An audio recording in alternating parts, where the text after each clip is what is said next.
this is what he said. He said he was all gentlemen, bipartisan. We have raised it. Why all the problems? We've done it 70 times before. Now, here they go. He said, the Republicans and the Democrats, that we have come together and we realize we must do something about the budget. The debt, I'm sorry, the debt. He said the budget was $3 trillion in the red. The national debt was $14 trillion. And the unfunded liabilities of the federal government was $53 trillion. 53 and 17 trillion make $70 trillion. My question is, how in the hell are we going to pay for it? What are the bonds? Going to put out bonds? We owe the Chinese over $1 trillion, and we owe the Japanese all kinds of billions, hundreds of billions of dollars. I can't understand this. I mean, that's the question, sir. I do have the question. I just asked you. No, I said how are we going to pay for it? That's a very good question. We can't pay for it.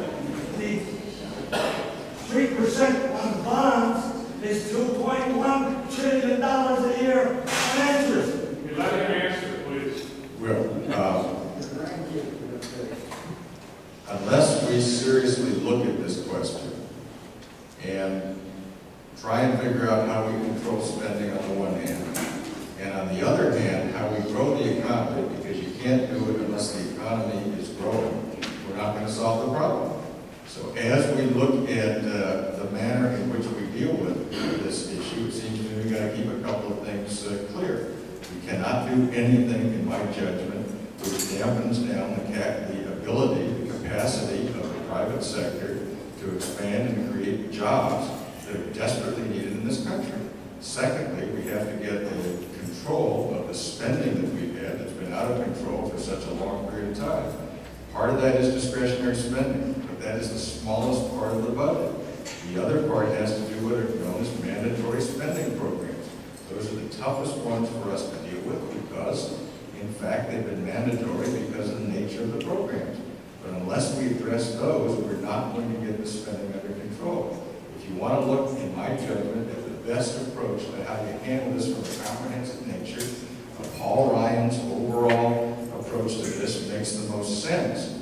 And I would ask you to take a look at that, because you may not agree with parts of it, but at least he has an overall comprehensive program that would put us on a glide path towards a balanced budget, that would have an expanding economy, that would have tax revenues actually increase, with the reform of the tax code that brings the rates down, that expands those rates, makes us competitive with the rest of the world in terms of our corporate tax rate, and gets us in a proper relationship of the federal government to the state governments.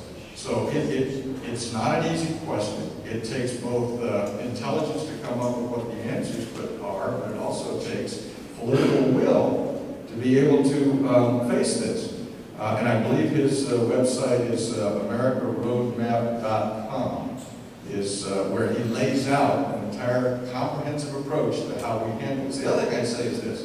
A lot of people argue about what the Federal Reserve ought to do. It seems to me one of the things, the primary, if not exclusive thing that the Federal Reserve ought to do is to give us currency that has some stability. They ought to have a clear purpose, and that clear purpose, in my judgment, ought to be to make sure the dollar that you get today is essentially worth that same dollar within some very small limits. Tomorrow, the next day, next year, and so forth. That's particularly important for people who are fixed incomes. So, you are right, it's a serious problem. There are very few members of Congress who've had the ability or the time or the position, and Paul Ryan is the chairman of the House Budget Committee. And I think if you examine his proposal, you'll see at least it seriously takes into consideration the problem you've addressed and talks about how we have to deal with it. And all I would ask is that people take a look at it. If they disagree with parts of it, suggest what is necessary or what is absolutely necessary and possible for us to do to get this under control. Because you're right, we can't afford to do this. And you're not going to be paying for it. I'm not going to be paying for it. Our kids, our grandkids, our great-grandkids are going to be paying for it. And I don't think that's fair for us to dump that load on us. So you're right, sir. I don't understand how where the money is going to come from. That's not outside anything. There's no money. Well, my point is, you have to have a growing economy. If you have a stagnant economy, there's no way we can ever get out of the problem we're in. And so, as we make decisions, we have to be smart about it to allow an economy to expand. Okay, I want you to do one more thing. A week ago Saturday, the senator from the state of Connecticut was talking to me, Mike Wolf-Blitzen. And he said, I didn't catch the beginning, and he said, well, the senator said, I'm going to tell you something that you don't know. Sir. And so what did he say? He said, the United States government, Federal Reserve Thank you for the information. Banana King and the president sent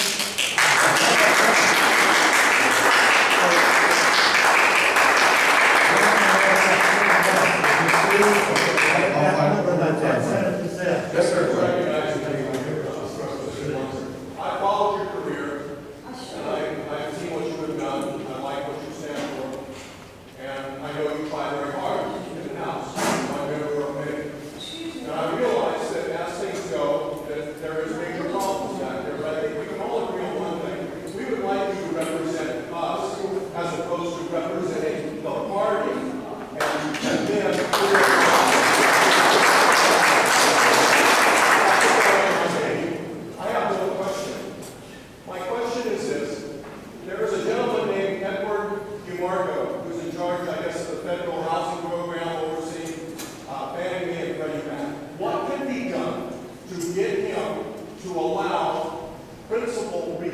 so we can get our houses and get some things rolling. How do you feel about the mortgage modification initiative that's now being circulated in the state of California, which will require all representatives of banks, servicing companies, lenders in California to offer principal reduction and get a loan back on track? How do you feel about that? Do you stand behind it? And can you do something about Edward DeMarco? Well, I don't like everything about Edward DeMarco. He's an appointment. He would be an appointee of the administration. Can Congress put any pressure on him? Well, let me put it this way. I voted for a number of housing modification or loan modification programs in the past. They haven't worked. We were supposed to put a lot of money behind it for various reasons. It hasn't worked. I have not seen a program come forward that appears to work on the federal level. What the state is doing. This is a grassroots initiative that's being circulated right now. I haven't seen it. I don't know. Look, if it were as easy as saying all we have to do is reduce principal in every instance, that would be relatively simple. It would help. Well, I know it would help, but what are the implications of that? I know that. Well, I mean, The implications going down are millions of Americans are losing their homes. And you guys are bailout states. That's what's happening. And we all know it. if it were that easy, we would have solved a long We time have given the ago. money to the banks. They take that same money and borrow it against the state, the federal government, by buying bonds. And we're That's wrong choice, man. This is and what's I don't happening. get into a shouting match. Well, there are some people who do like it in the shouting match. What I've said is I have looked at these programs in the past. I've actually voted for a couple. I've voted against a couple. I was hoping that they would work. It doesn't appear that they have worked. The question is, can you just mandate that there be a principal reduction across? Well, you can, but what are the implications of that? Where does it The banks need to take a haircut. Sir?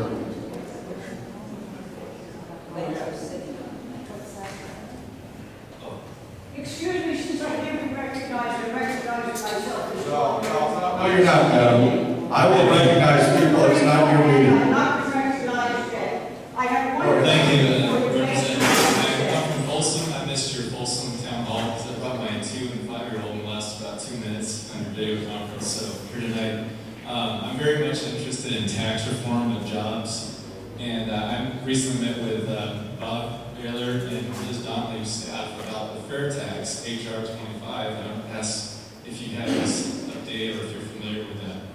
Yeah, I'm familiar with that. I'm familiar with the fair tax and the flat tax and various different approaches.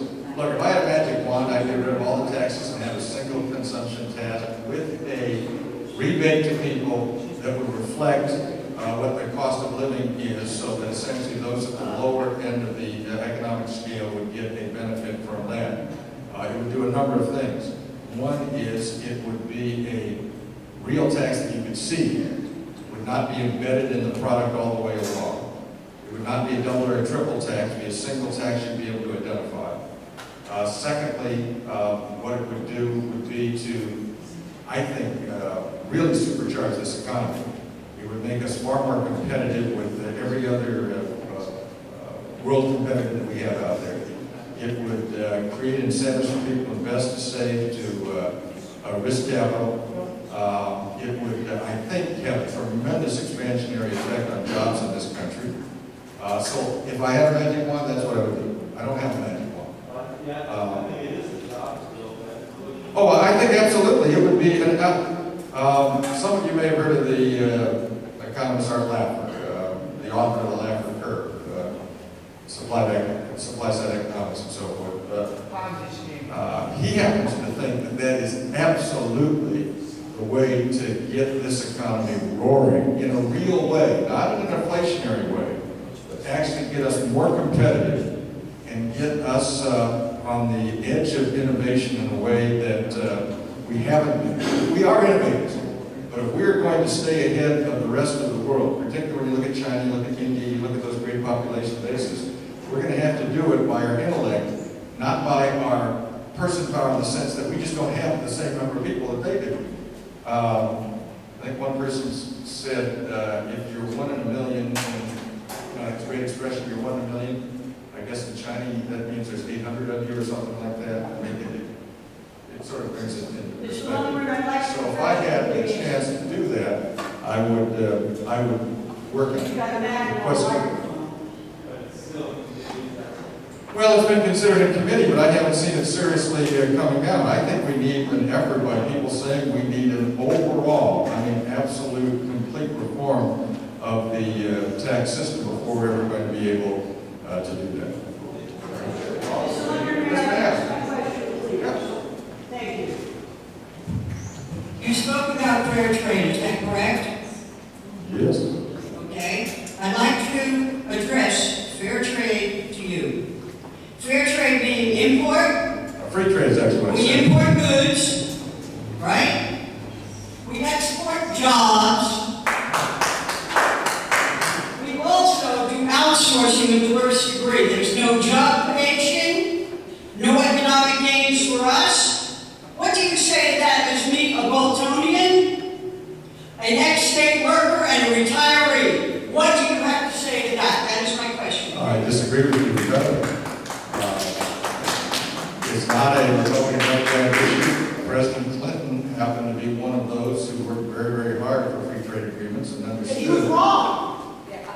He shipped our jobs out, and he got supported. That's what we're still. Sir, I don't know where you learned how to operate in a meeting. I learned that you respect other people's opinions. I learned